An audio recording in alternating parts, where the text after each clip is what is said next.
कल हमने जिस समस्या के बारे में बात की, भारतीय जनता पार्टी जनित समस्या, जिसके तहत रातों रात दिल्ली की शिक्षा मंत्री अतिशी जी के कहने और लिखित निर्देश देने के बावजूद भारतीय जनता पार्टी के इशारे पर उपराज्यपाल महोदय के दफ्तर के निर्देश पर 5000 से भी ज्यादा शिक्षकों का तबादला कर दिया गया, और जिसके ऊपर हमने दिल्ली के 5000 से भी ज्यादा शिक्षकों के मन की बात रखी आप सबके बीच। हमने जो मांगे की थी दिल्ली की सरकार से भी, उन मांगों पर ध्यान देते हुए, उनका संज्ञान लेते हुए शिक्षा मंत्री महोदया ने एक बार फिर से दिल्ली के चीफ सेक्रेटरी साहब को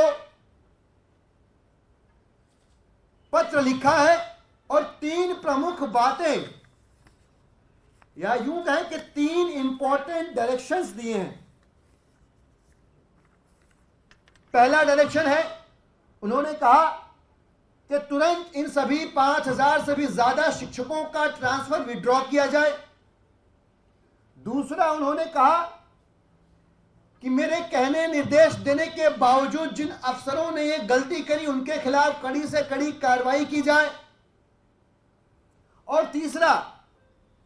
यह भी सुनने में आ रहा है कि अब शिक्षक आपाधापी में ट्रांसफर से बचने के लिए